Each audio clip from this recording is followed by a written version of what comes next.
예. 뭐 조금만 더 끝내겠습니다. 그냥 사람도 없는데 기분 따라 나와.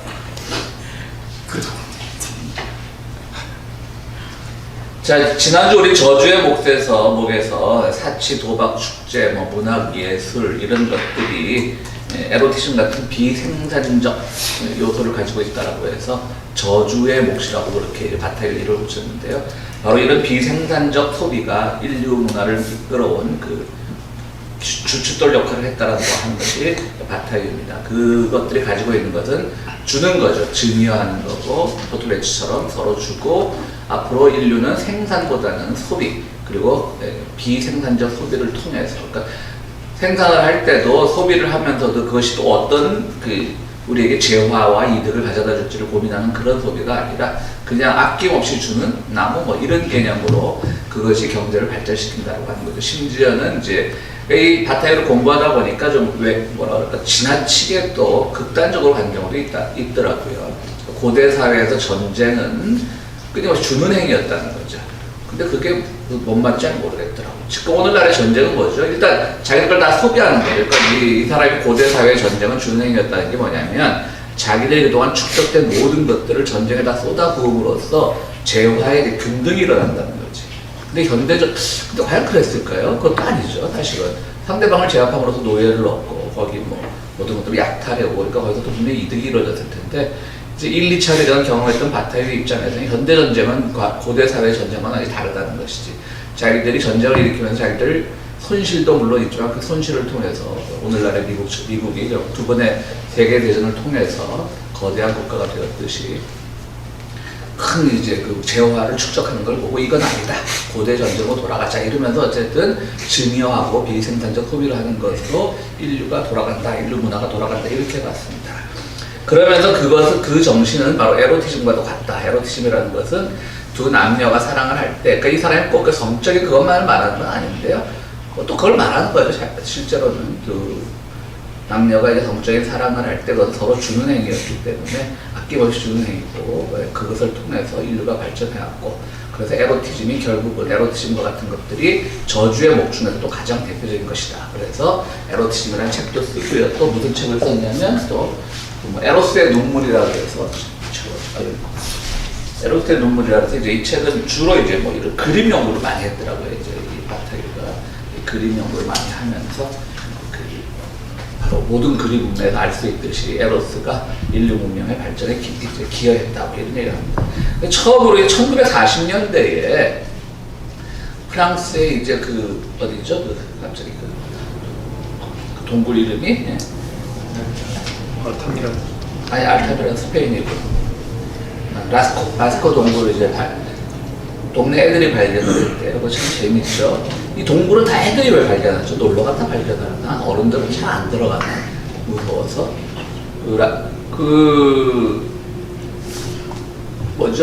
스페인에 포르투갈인가요? 거기 가다 보면 저도 가봐놓고 포르투갈이 스페인인지 헷갈리네. 그 성모 마리아가 이제 눈물 흘린 그 유명한 장소가 있어요. 스페인인가 포르투갈에. 파티마인가? 네. 그것도 동네 애들이 발견을 했고. 그 다음에 이제 1940년대 후반에 그 소위 말하는 쿰난 문서라고 해서 히브리어로 쓰인, 아람어로 쓰인 고대의 그 성경 두루마리를 발견이 됐죠. 쿰난 지역에서. 그것도 동네 애들이 발견했고, 참 애들이 다 그걸 발견한 것도 신기합니다. 어쨌든 라스코 벽화에서 발견을 했는데 이제 모든 벽화가 이제 많았다는 거죠. 근데 거기서 운물이라고 이름 붙여진 곳에서 그것이 진짜로 운물이라고 거기 고대 문자로 써 있었는지 아니면 이제 후대 고고학자들이 이름 붙인 건지 잘 모르겠는데 그 운물이라고 이름 붙인 곳에서 한 벽화를 발견합니다. 근데 이제 그 바타이어가 고고학자는 아니니까 그때 발굴팀이 함께 했던 건 아니고 나중에 구경을 가서 그거를 보고 이제 깜짝 놀라는 거죠. 이게 바로 인류 문화의 시원이다 라고 생각을 하면서 그 그림을 발견한 게 바로 운물에 있는 그림이라고 하는 겁니다. 이 그림 혹시 해설을 보고 오셨죠? 모범생이 또 예술을 안 해주고. 이 그림 한번 펴보세요, 이 그림. 그러니까 라스코의 그 운물 벽화라고 치시면 인터넷에 나올 겁니다. 근데 이게 그렇게 해석을 하는 게 참 이상해요. 사람이 사냥을 하고 거대한 창을 던져서 들소를 죽이고 그리고 자기도 죽어버렸어요. 사냥꾼이. 근데 얼굴은 또 사람인데 새의 얼굴을 하고 있어요. 근데 그의 그 남성 성기가 발기가 되어 있어요. 그렇게 보입니까, 이거? 하여튼 마태가 그렇게 읽었어요. 그렇게 보여요, 진짜? 원래 죽을 때 이게 좀 그런 현상이 있다 그러던데. 그때 백춘영 교수가 한번 이거 해설을 했어요. 한번. 바타이유코 보고 그렇게 있죠.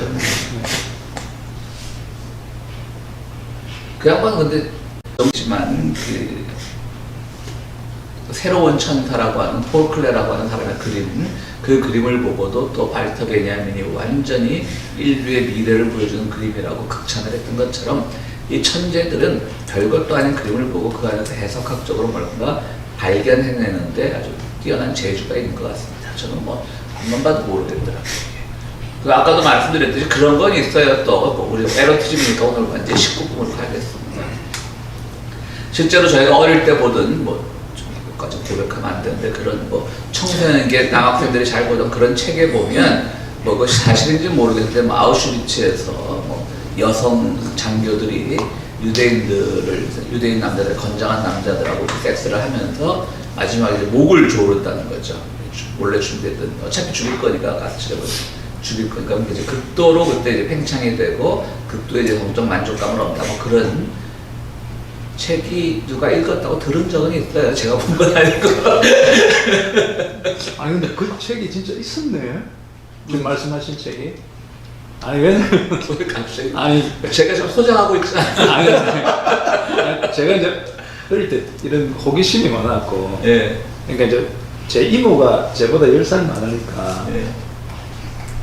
얘가 집에 갔는데 그 내용을 읽었어요, 제가 어릴 때. 그래요? 그러니까 그때 아마 이모가 20살 대학교. 근데 그게 또 예.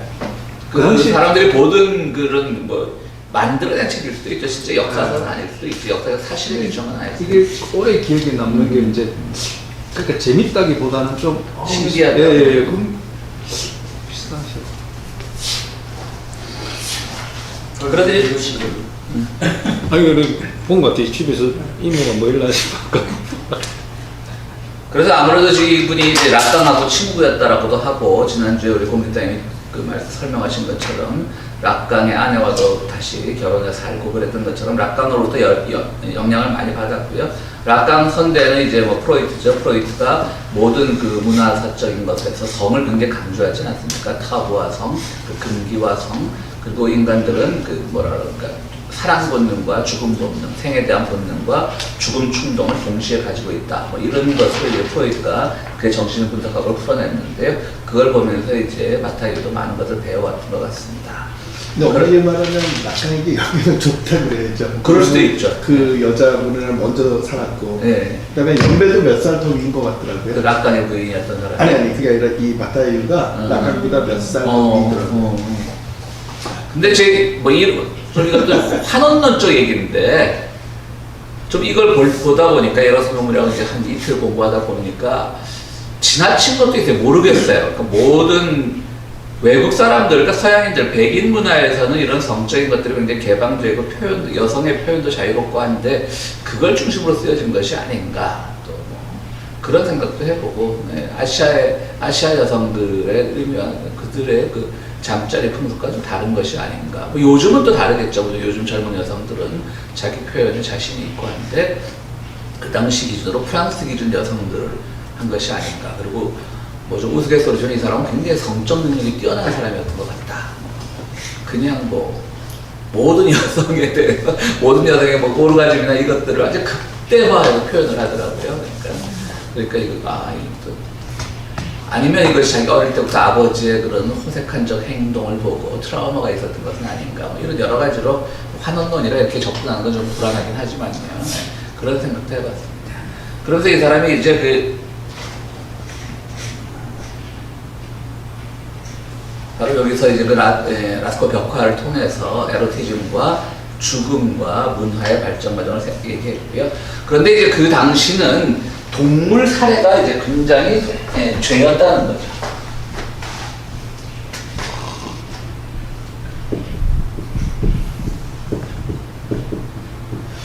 이게 이제 큰 죄였다는 건데 이것도 잘 이해는 안 되더라고요. 그러니까 그때만 해도 뭐 사냥 기술이 떨어지었든지 아니면은 육식 문화가 발전을 하지 않았든지 모르겠는데 육식 문화가 육식 문화 정착 전이었는지 모르겠는데 거기에 대한 설명은 좀 부족하더라고요. 사람들이 동물 살해에 대해서 죄책감을 가지고 있었다는 것이죠. 동물 살해, 그러니까 동물을 죽이고 고기를 먹겠죠. 부족원들이 모여 고기를 나누는데 거기에 죄책감이 있다. 생명에 대한 경우에 뭐 그런 게 있었나? 그런 게 있을 수도 있었을 것 같아요. 왜냐하면 사실 그때만 해도 물론 이 사람들은 호모사피엔스 초기의 1세대 호모사피엔스 구석기 시대에 이제 이 벽화를 그렸다고 바타이어는 추정을 하는데 그때만 해도 사실 사람의 삶이라는 게 동물이나 사람이나 구분이 별로 없었잖아요. 그러니까 이제 호모파베르라고 하는 제작하는 인간, 만드는 인간이죠. 이렇게 나눠요. 네안데르탈 나중에 다시 한번 설명을 할 텐데 그 다음에 이제 호모사피엔스 이렇게 나누는데 이게 한 3만 년 전이라 그러죠. 3만 년 전. 3만 년 전이라고 하는데 이렇게 해서 이제 그러나 네안데르탈인이 봐도 우리가 이런 자료 사진이나 이런 걸 봐도 굉장히 유인원들과 잘 구분도 잘 안 되고 그렇죠. 그럴 때 이들의 삶 자체가 그냥 동물과 자기들과 큰 차이가 없었다 이렇게 생각하지 않았나 생각을 해봅니다. 그런데 이제 여기서 뭐가 나오냐면 돌도끼 혹은 주먹도끼의 개발을 한다는 거죠. 주먹도끼를 이제 이런 호모 파베르, 네안데르탈보다 먼저인 우리의 인류의 기원이 되는 그런 종들이 이제 돌도끼와 이런 것들을 개발을 하면서, 죄송합니다. 호모사피엔스입니다. 이렇게 하면서 이제 이들은 어떤 목적에 대한 생각을 가지게 되는 거죠. 이것이 인류의 처음으로 한 생각이라는 것이죠. 그래서 연장을 가지고 뭔가를 하면 도끼랑 연장을 하면 나무가 잘 베이겠구나. 날카로운 것으로 나무를 베면 잘 베이겠고 그걸로 집을 질 수도 있고 땔감을 만들 수도 있고 하는 어떤 추론을 한 최초의 이론을 드렸다는 거죠. 잠깐만요. 제가 헷갈립니다. 그게 호모파베르 같은데? 호모파베르입니다. 사실. 호모파베르. 그러니까 이것이 이제 추론을 하면서 사람들이 뭔가 생각을 하게 되고 그야말로 생각하는 민족이라 산다 그건 아니고 생각하는 그러면 사람들이 이제 처음으로 그때 에로티즘이 동물의 에로티즘과 인간의 에로티즘으로 바뀌게 된다는 거죠. 왜냐하면 동물의 그 전까지는 호모파베르 전까지는 이것이 그냥 본능에 의한 생각이 본능에 의한 성행이었다면 동물들은 본능에 의한 겁니다.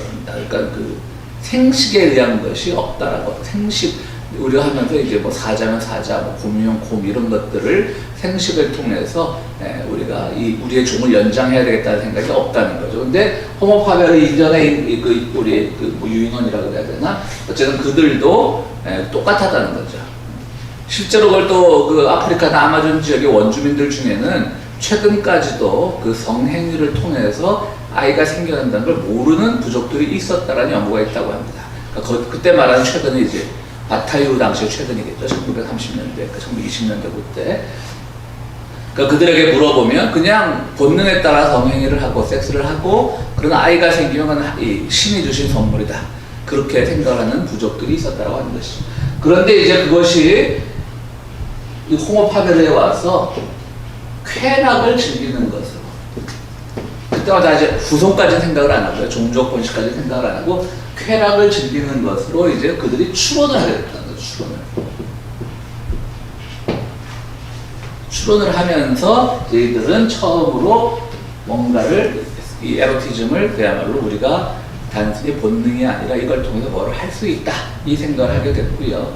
그러면서 이것은 뭐와 대비가 되냐면 이제 끊임없이 노동과 대비가 됩니다.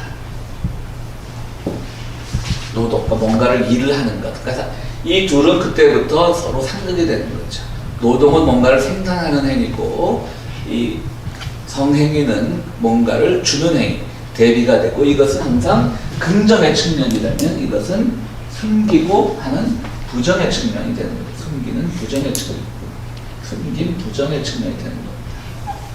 그래서 역사가 늘 노동을 강조하면서 노동 중심의 사회가 됐고 심지어는 뭐 바타유가 활동하는 당시가 1940년대, 50년대니까 이제 뭐 소비에트 혁명이 1917년에 일어났으니까 공산주의가 막 태동하면서 인기가 굉장히 많을 때잖아요.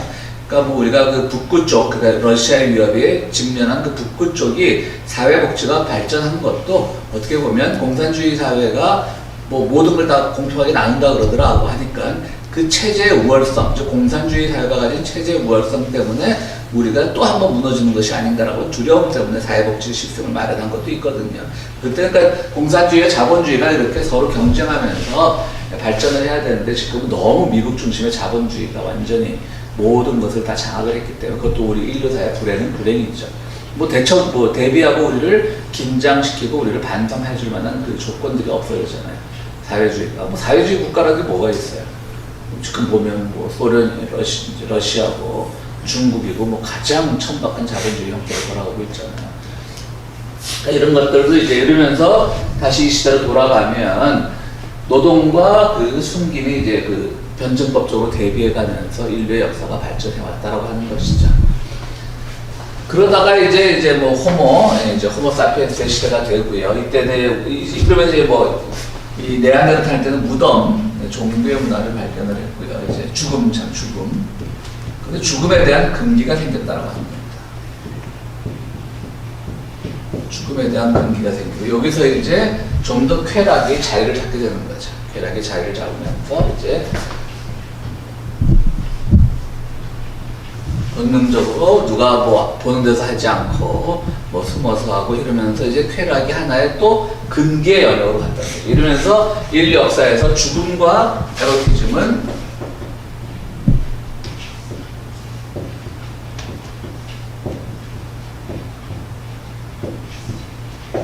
금기라는 차원에서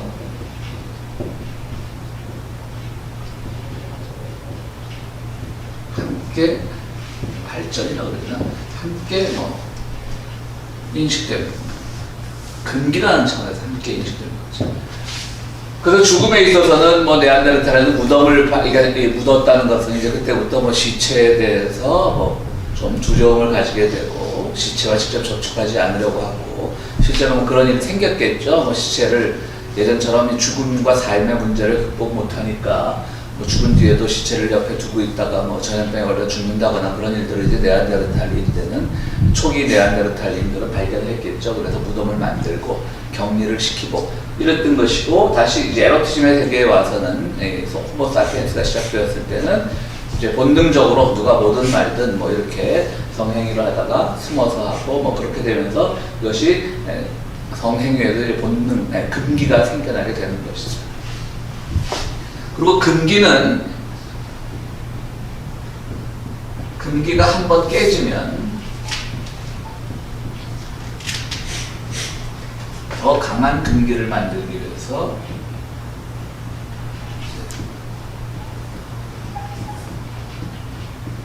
각종 여러 가지 여러 의미를 부여한다는 거죠. 더 이제 증벌적 요소를 강화한다는 거죠. 그래서 이걸 보니까 바타이유가 이제 당연히 이제 서양 문명의 중심 핵심이 되는 거는 성경이니까요. 구약 성경에 그 얘기를 하긴 했더라고요. 그러니까 이제 이 선악과를 먹지 말라 그러니까 금기잖아요, 그죠? 근데 먹고 싶은 거야. 먹었어.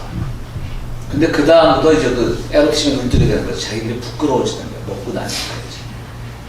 그러니까 본래 에로티즘이 주였던 건지 아니면 그냥 성경을 해석하면서 에로티즘을 서양 문명의 어떤 핵심 단계에 있는 것을 파악을 했는지 모르겠지만 어쨌든 그래요. 근데 하나 빼먹은 게 있어. 이 말은 했지만 또 하나 중시해야 될 것은 그들이 에덴 동산에서 쫓겨날 때 라하트 하에렙이라고 하는 우리말로 성경으로 하면 불칼이라고 하죠. 불칼. 그러니까 다시는 여기 돌아오지 말라라고 하는 그런 어떤 징벌로서 심판과 징벌로서 더 큰 의미를 부여하죠. 그러니까 이제 그 밀턴 뭐 신라가 낙원을 잊어버렸다고 하지만 어떻게 보면 해석에 따라 달라지는 거죠. 하나님은 인류를 그렇게 낙원으로 쫓아내면서 다시는 돌아오지 마라. 너희는 미래지향적으로 살아라. 그런 의미를 부여했다고 저는 생각합니다. 그러니까 금기는 깨라고 있는 것이다. 그리고 신에 대한 도전을 했을 때 그들을 비록 쫓겨나고 다시는 거기 돌아갈 수 없는, 낙원으로 돌아갈 수 없는 화염검이라고 하죠. 화염검, 불칼. 뭐 성경 번역본에 따라서 화염검이라고 되어 있고 불칼로 되어 있는데 그런 것을 부여하면서 이제 금기가 기독교 문화권에 자리 잡았다고 보는 것이죠. 하여튼 그래서 모든 금기는 성경에도 금기가 많다. 그러니까 성경을 읽다 보면 그래서 뭐 이 아담 이브의 그런 금기의 도전만 있습니까? 아까 살인 얘기를 하려고 했구나. 가인과 아벨도요.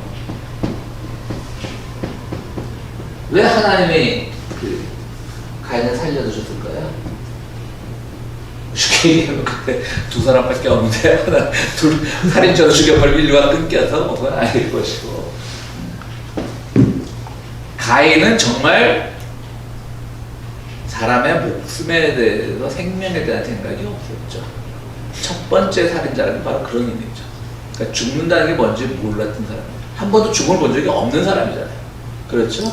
그걸 신화 자체로 그대로 사실 인정을 해석을 하면 그렇기 때문에 이 사람은 뭐 법률 용어로 말해요. 우리 홍 선생님이 잘 설명해 주실 텐데 법률 용어도 있죠. 뭐 미필적 고의 그런 거예요. 그러니까 이제 받은 이제 그 용서를 받은 거고. 근데 그 가인에게도 다시는 너는 평생을 유리하면서 이곳에 돌아오지 말라라고 하잖아요. 그죠? 근데 그 주제 뭐 남미 같은 계통, 스페인어 계통 다 읽기가 어려서 호세라고도 하고 주제 사람하고라고 왜 그 눈먼자들의 도시로 그 노벨 문학상을 탔던 페룬가 어디 작가가 하나 있어요. 그쪽 페룬가 뭐 칠레인가 그 사람이 쓴 그 카인이라고 하는 아주 얇은 책이 얇은 소설이 있어요. 근데 카인이요 평생 안 죽어 그 소설을 보면. 그러니까 이것도 저주인 거지, 저주. 그래서 어디서 죽더라? 다시 고향에 돌아가서 죽든가. 하나님에 돌아오지 말라 그랬는데 너 평생을 유리하라 그랬는데 그러면서 막 노아도 만나고 다 그래요. 지금 서구 사회에서 그 성서를 텍스트로 삼아서 풀어나갈 수 있는 그런 창의성은 참 성경만이 줄 수 있는 그런 아주 성서가 가진 아주 그냥 보고와 같은 그런 특징이죠. 그래서 지난번에도 말했지만 그 도킨스 같은 사람이 일부 근본주의자들의 성서 이해를 두고 기독교를 비판하는 것들은 그렇다. 실제로 뭐 도올 김용만 해도 한동안은 뭐 기독교를 막 엄청 폄하하고 요즘은 또 그거로 책 써서 또 많이 또. 근데 도올의 책은 왜 이렇게 활자가 크죠? 이 양반도 좀 그래 보세요. 그죠? 무슨 말인지 알겠죠? 활자 되게 커요. 한 권도 낼 때는 막 세 권으로 내고 그래. 도올의 책을 누가 나이 드신 분들이 누가 해요? 그렇게 이제 죽음의 문화가 되고 에로틱의 문화가 가는 게 이제 계속 발전을 하면서도 회화를 통해서 많이 나타났다고 하는 것이죠. 그림을 통해서.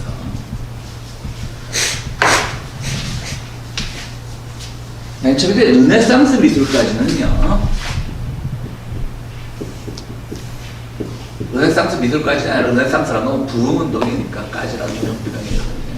그러니까 종교화의 시대에서 르네상스가 오면서 완전 인문화가 됐죠. 인문화가 그림 인문화 이런 말이 있는지 모르겠지만 제가 붙여드릴게요. 인문화가 됐죠. 그래서 어떤 성적인 것이나 그런 것들이 굉장히 잘 그려지면서 이제 그림의 새로운 지평을 열었는데 이 르네상스 그림이 워낙 새로운 시도와 창의성을 강조하다 보니까 이것이 새로운 시도와 창의성 자체가 하나의 틀이 되어버렸어요. 그래서 여기 이것을 그대로 모사하는 마니에리즘이라고 하는 새로운 유파가 생겼어요. 새로운 이제 미술 유파가 생긴 거죠. 그러니까 창의성이나 어떤 새로운 시도 자체가 하나의 흐름이 돼버린, 유파가 돼버린 거예요.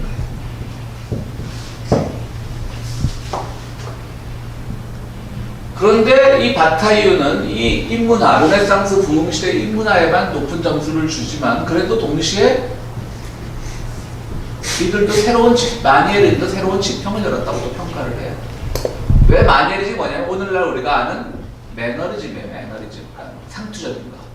영어의 마니에리즘이 이제 매너리즘으로 자리를 잡는 거예요. 그러니까 이 남의 글을 베낀 거예요. 새로운 시도는 시도고 창의성은 있는데 르네상스 화가들이 뭐 미켈란젤로니 뭐 그렇게 축축해가지고 그런데 그걸 그대로 봐서 더 이상 발전을 안 시키니까 마니에리즘은 어쨌든 그림 한동안 그림 미술사에서 굉장히 평가절하됐던 것이죠. 그래서 거기서 매너리즘이란 말까지 나왔을 정도니까 처음엔 창의적이지만 그 자체를 베끼는 게 웃기니까. 그런데 이제 바타이유는 이거조차도 매너리즘이 아니라 여기서도 인류의 그런 모델의 어떤 풍만한 모델의 어떤 육체성 이런 것들을 굉장히 강조했다는 것이죠. 그러니까 이것도 높이 사자는 거죠. 그러니까 에로티즘적인 것만을 강조했고 이 르네상스 시대는 인문화적으로 뭔가 철학적인 걸 담으려고 했다면 이 새로운 지평 이 마니에리즘 시대에 와서는 모델의 육체성, 모델의 풍만한 그런 것들을 강조했지만 이거조차도 새로운 시도였다. 그게 매너리즘으로 폄하할 이유가 없다. 그리고 그 마니에리즘은 그런 점에서는 초현실주의와 맥을 같이 한다. 라고 이제 설명을 해요. 근데 그것도 제가 잘 이해 못하겠더라고요. 그래서 초현실주의 하면 뭐 달리니까 달리 이런 사람들 막 그림 뭐 어떻게 보면 피카소는 초현실주의라고 할 수 없겠지만 그래도 피카소 그림처럼 뭐 얼굴이 뭐 반쪽은 앞을 보고 반쪽은 뒤를 보고 이런 그림을 우리가 하는데 오늘 이런 마니에리즘 유파의 그림들은 정말 하나의 모델화, 뚜렷한 모델화인데 그걸 보고 어떻게 초현실주의와 마니에리즘이 같은 맥락에 있다라고 한 거는 좀 더 공부를 해봐야 되겠더라고요. 제가 잘 이해 못하겠더라고요. 그런데 그 보면서 먼저 당신은 사람들이 그 에로틱한 것과 죽음을 항상 같이 보는 것이 유파의 그림에 나타났다 그러면서 한스 발등의 죽음과 소녀라는 그림을 소개하고 있습니다. 한번 찾아보셨어요? 한스 발등 죽음과 소녀.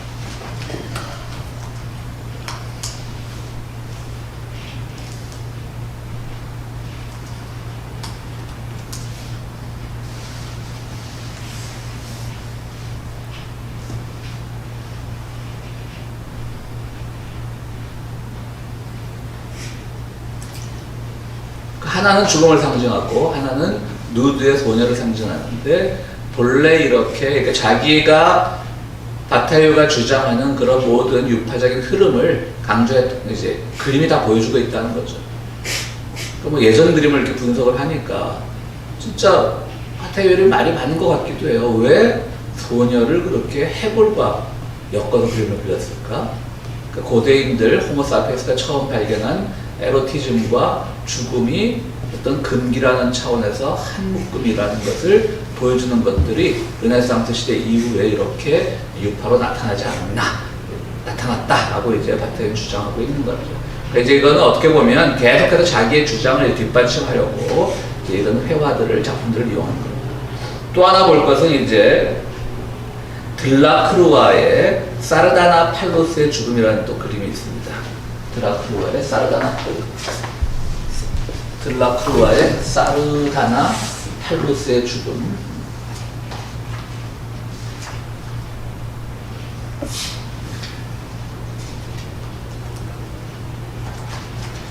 뭐냐면 옛날 아시리아의 왕이었는데 마지막 제국이 멸망할 때 그 왕궁에서 다 같이 마지막으로 그런 성적인 파티를 즐기고 불을 지르고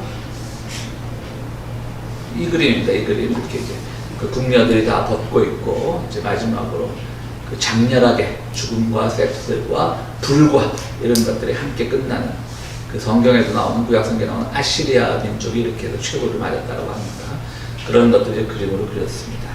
그리고 또 하나는 이제 이 들라크루아는 누구냐면요, 화가 아시죠 여러분들 그 자유를 입고. 네, 자유를 찾는 여신의 장. 왜 얼마 전에도 뭡니까 빈센조라는 드라마 보셨죠?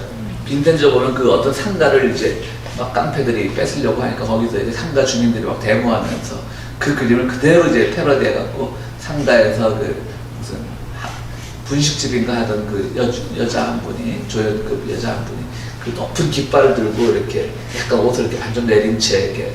빈센조 안 보셨어요? 안 보셨어요? 봤어요. 기억나세요, 그러면? 빈센조라는 드라마에서. 그리고 또 이제 그 누굽니까 주인공 그 남자 배우 송중기가 이제 그 작전상 어느 병원장의 부인을 이제 꼬시면서 이제 미술관에서 그 그림을 이제 설명을 해주죠. 거기 이 그림 자체도 삼색 프랑스의 그 삼색기 자유와 평등을 상징하는 삼색기고 저 뒤에 또 아주 희미해요. 아주 큰 그림으로 확대해서 봤어요.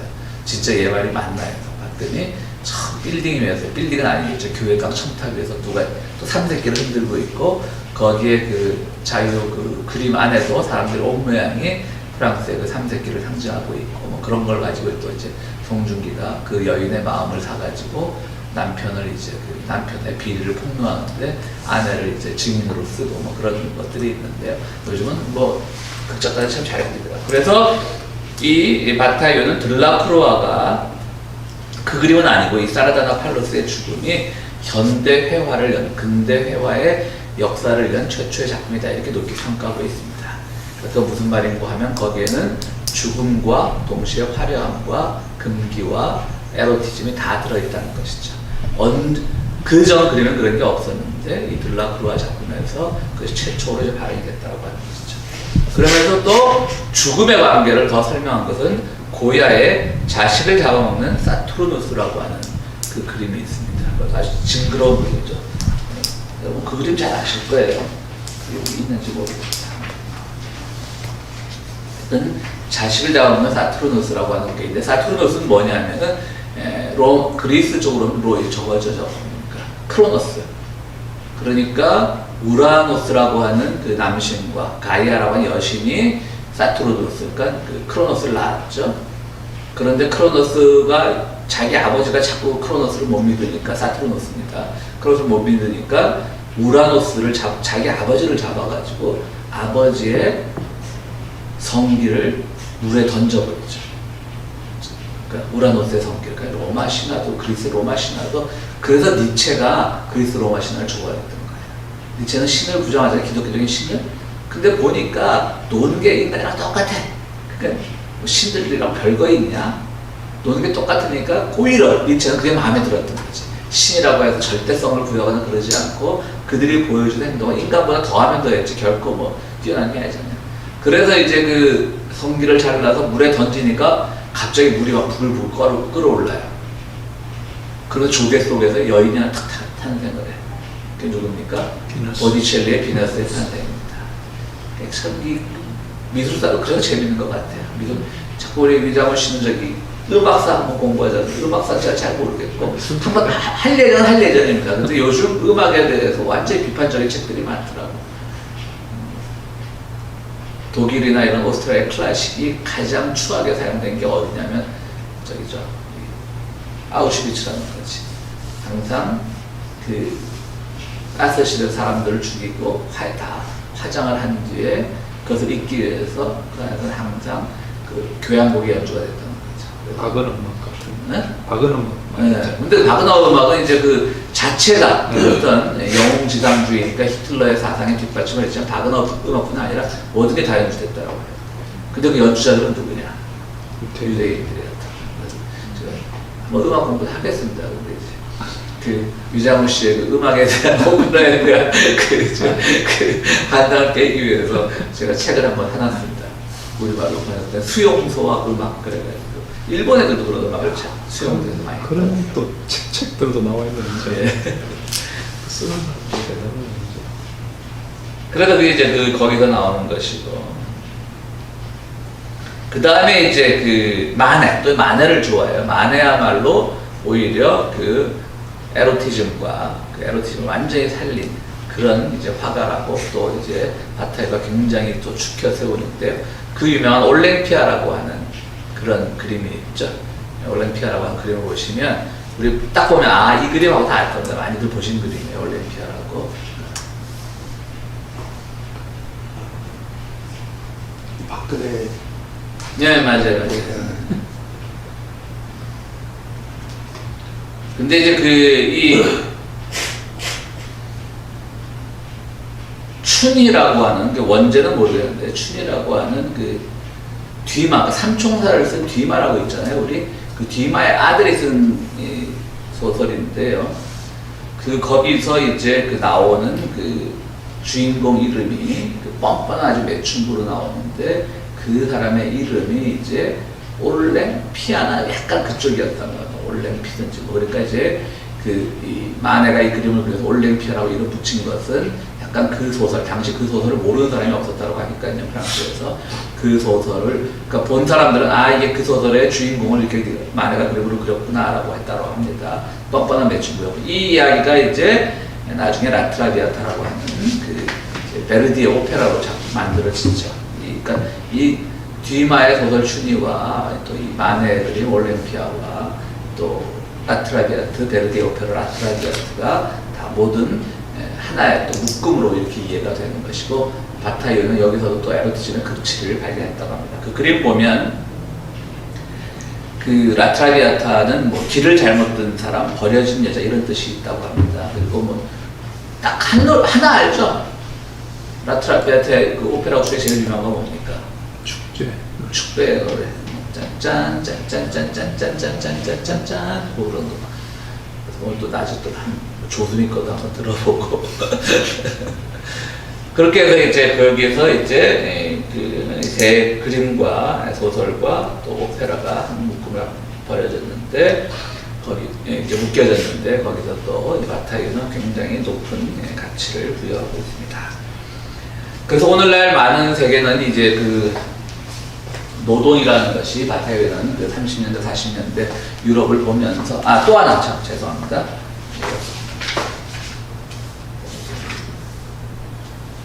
요거는 이제 그 부두교. 그러니까 부두교는 뭐 IT 쪽에 그 범나라들의 많은 종교를 부두교라고 하는 거기서 이제 닭입니까 뭡니까? 돼지인가 막 염소를 이렇게 머리를 잘라고 직접 피를 부두교 사제가 잡아먹는 것이죠. 여기 이것도 굉장히 또 죽음과 어떤 그 종교를 상징화한다는 겁니다. 그러니까 아까 여기서 이제 에로티즘과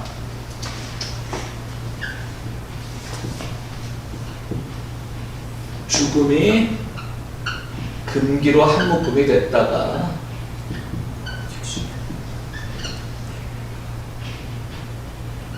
묶음이 됐다가 이것이 희생제의 종교가 되는 겁니다.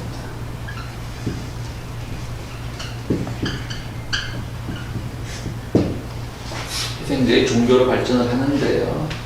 거기서 종교와 피 이런 것들 이제 그 부두교의 사제가 이런 게 있고요. 그 다음에 또 하나 이제 이 그림은 청나라 때 능지처참을 당하는 북경, 그러니까 베이징에서 처지 능지형을 당한 거죠. 이 그림을 보면 또 바타이어는 이 그림을 누군가의 책에서 통해서 봤다는 거예요. 이 그림은 지금 인터넷에 없더라고요. 제가 다른 이 비슷한 그림들이 있는데 이 그림은 없더라고. 그래서 근데 이제 그 보면 표정이 굉장히 환희에 차 있다고 본 거지. 참 약간 변태스러운 것도 있어요. 남 죽음을 보면서 이 사람 얼마나 괴롭겠어. 팔대가 작지, 말이 끄는 데서 잘려나가는데. 근데 이 사람 환희에 차 있다는 거죠. 물론 그 환희가 이 사람이 죽음을 앞두고 맛보는 그런 환희는 아닌 거예요. 예측컨대 이런 표정이 나올 때는 죽음을 공포를 잊기 위해서 마약을 많이 먹였을 것이다. 근데 이제 환희에 차 있어요? 이 표정? 그러니까 생각이 나는. 이게 환희에 찬 표정인데요, 마태는.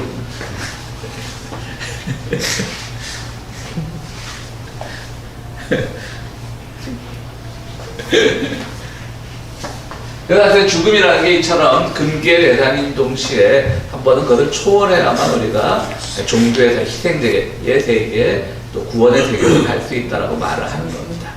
그것이 이제 바타이어가 에로티즘에서 줄기차게 주장하는 것이고요. 그렇기 때문에 에로티즘처럼 모든 수단이 목적이 되는 그런 사회에서 노동이라고 하는 수단이 지금은 노동의 자본의 축적이라고 하는 목적 자체가 되어버린. 그러니까 지금 뭐 놀랐겠죠. 그 당시도 이렇게 놀랐으니까 지금 이 자본주의 사회를 보고 놀랐겠죠. 그런 사회일 바에야 에로티즘 자체도 수단이 하나는 뭐 종족 번식이거나 쾌락이나 이런 것이 되어버리는데 그것이 하나의 목적이 되어버린 그 사회가 더 건강하다라고 하는 것이죠. 그리고 그것을 통해서 희생제이나 종교가 주는 그런 연속성의 제도로 갈 수 있다고 합니다. 그러면 이제 두 가지 얘기를 합니다. 그 바타이오는 하나는 이제 조금 여기서 이제 좀 약간 하더라고요. 이제 그러니까 하다 보니까 참 기발한 생각도 많긴 많은데 너무 기발한 생각을 많이 펼쳐놓으니까 오락가락하는 것도 많더라고요.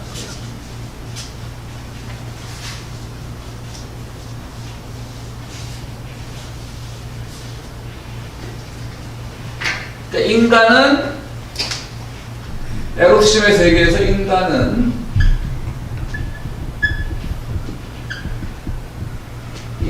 근기를 만들면서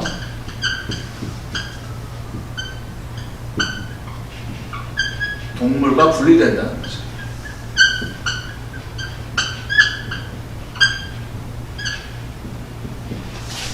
그래서 동물과 다르다는 것을 이제 인간들이 계속 스스로 이제 자각하며 살아가는데 문제는 금기가 하나의 제도가 되어버리면서 금기에 대한 도전을 상실하게 되는 거죠.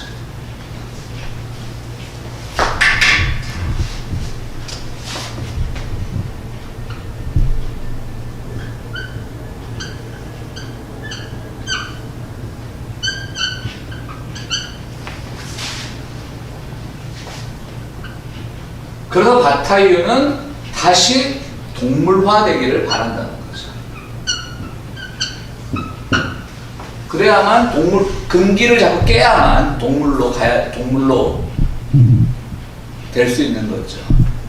근데 인간들이 너무나 이 금기를 깨지 않고 현실에 안주해버린다는 거죠. 종교나 이런 것들의 강제력에 의해서. 그렇기 때문에 동물과 분리되려고 금기를 만들었지만 사실은 너무 분리됐으면 안 되니까 다시 동물적인 것으로 돌아가야 된다라고 하는 그런 이제 주장을 하고 있습니다.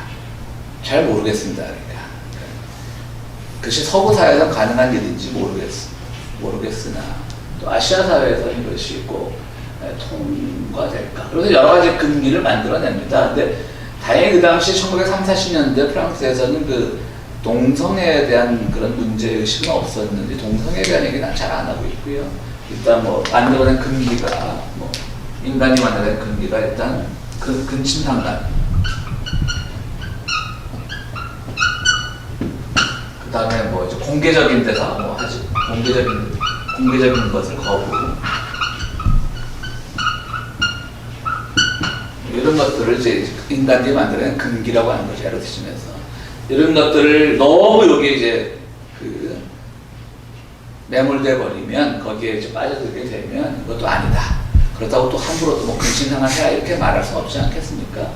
그렇지만 이런 금기가 자꾸 생기는 건 좋지 않고 금기에 대해서 끊임없이 도전을 해야 되는 것이고, 그런데 또 금기를 완전히 깨버리는 것은 옳지 못하다라고 또 오락가락 하더라고요. 바타이유는.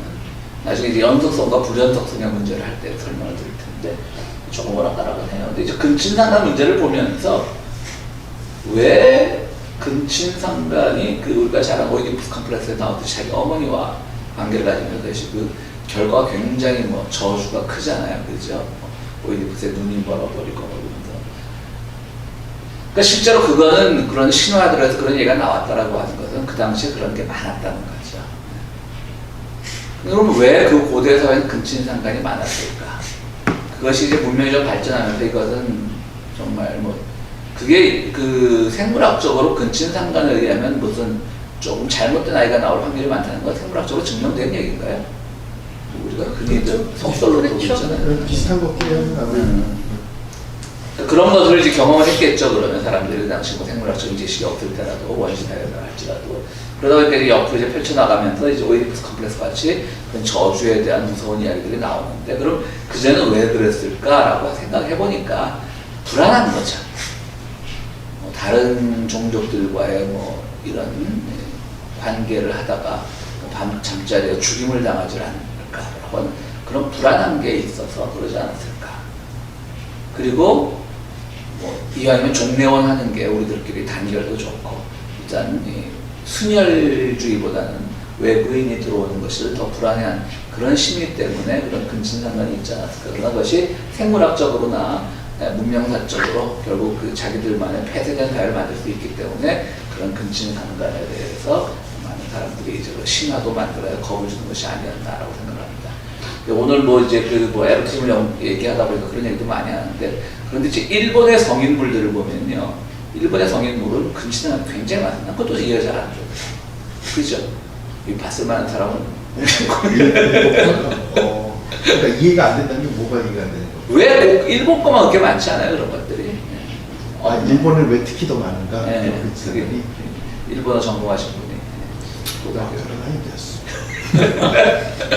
일본은 역사적으로 근친상간 있긴 있었죠. 근데 그것도 우리나라도 뭐 사실은 좀 있었죠, 옛날에 좀 신라. 신라는 심했잖아요, 신라. 그러니까 그게 일종의 어떤 변태한 형태로서 오히려 금기를 깨물어서 더 뭔가 쾌락을 느끼는 그런 게 아닐까요? 그런 것도 있겠죠, 근기를 깬다는 것은. 근데 일본 뭐 왕실에서는 이렇게 뭐 사촌간의 결혼도 흔했다면서요? 예. 그래서 그러죠. 일본의 성인물들도 그런 게 많아요. 뭐 그러니까 남매끼리 그러고. 권력 유지겠죠. 뭐. 네? 권력 권력, 유지. 그쵸. 기득권 네. 유지겠죠. 그렇습니다. 그리고 이제 또 하나 이제 그 에로티즘이 주장하는 연속성과 이제 불연속성인데,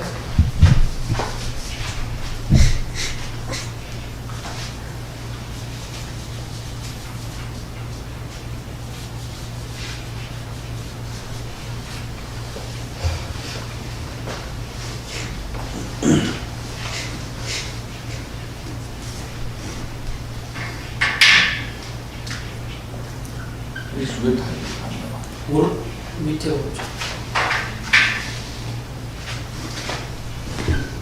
좋다.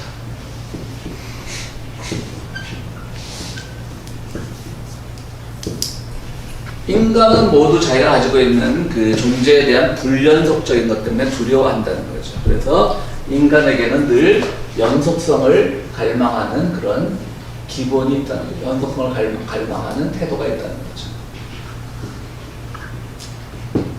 그럼 불연속성은 뭐냐? 대표적으로 설명하는 게 이제 모든 것들이 다 불연속한데, 대표적으로 이제 에로티즘과 연결을 생각하는 게 정자와 난자가 만날 때 그들은 그것으로 인해서 불연속적인 것이 불연속해진다는 것이 무슨 말이면, 정자로서 더 이상 존재하지 않고 난자로 존재하지 않고 두 개가 합치기 때문에 연속성으로 새로운 생명이 나온다는 거죠. 그러니까 이거는 죽음이라는 거지. 불연속성은 죽음. 하나로 합쳐지니까, 태아라고 하는 것은 하나로 합쳐지니까 죽음이라고 하는 것이죠. 그래서 많은 사람들은 이제 여기서 어떤 연속성, 하나의 어떤 연속성이라는 말은 영원성이겠죠. 영원성을 발견하는 그런 종교로 연관이 된다. 종교로 연결이 된다는 거죠. 그러니까 모든 사람들의 종교도 사실은 다 에로티즘에서 출발했다는 거예요. 특히 그 안에는 남에게 뭔가를 바치는 희생제의, 그러니까 사람을 바친 희생제에 의해서 모든 것이 다 종교로 연결이 됐다는 것이고, 희생이란 것은 자기 것의 죽임이잖아요. 자기 것의 죽임.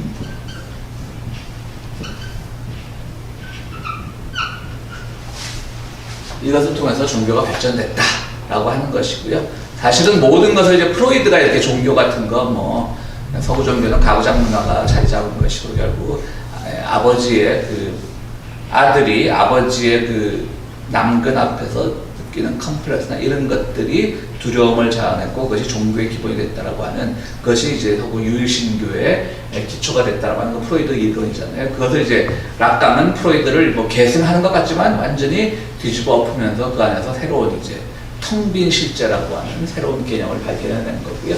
그런데 이제 그 당시 그 프로이드나 이런 사람들의 영향을 이제 많이 받은 것 같아요. 영향을 주고받고 했겠죠. 어떻게 보면 하나는 뛰어넘으면서도 결국은 그 안에서 성과 종교를 연결시키는 그런 것들. 그런데 모르겠어요, 저는 사실. 뭐 성이라는 게 물론 중요한데 지금 제가 늙어서 관심이 없어서 그런지 그게 성이 우리 문화에 정말 이렇게 정신에게까지 지배할 정도인가?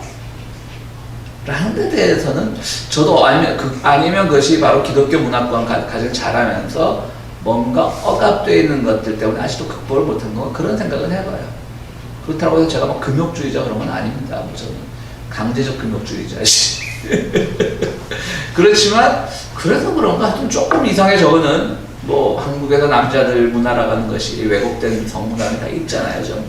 그런데 관심이 많았으면서도 실제로는 그러니까 뭐 얘기 간단하죠. 그러니까 에로티즘과 성과 죽음과 그것이 금기로 만났고 그것이 더 발전했을 때 종교가 되는데 그 에로티즘은 연속성과 불연속성의 문제에 있어서 하나의 그 예로 들자면 남자와 여자의 정자와 남자가 불연속적으로 있다가 하나 합치면서 연속성을 되고 그 연속성이 결국 오늘날의 종교 또 희생제의로 나타나고 뭐 이런 얘기를 했던 것 같아요. 그래서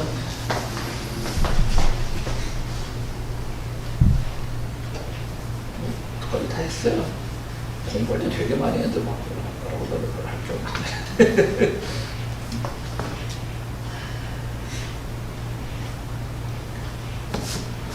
그래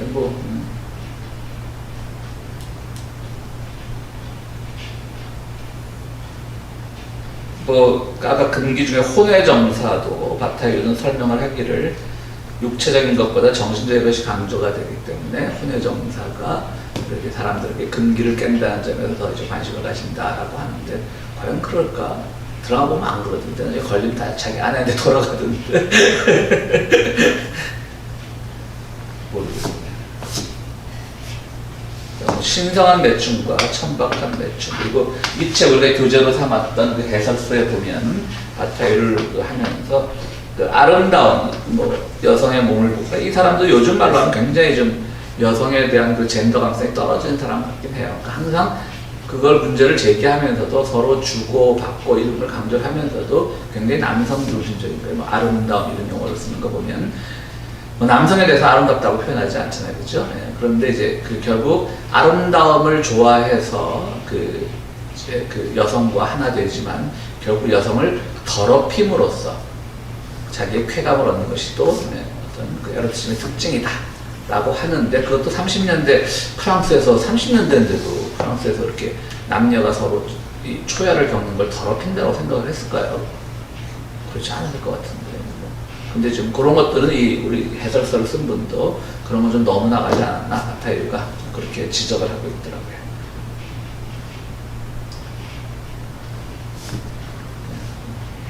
그 정도입니다.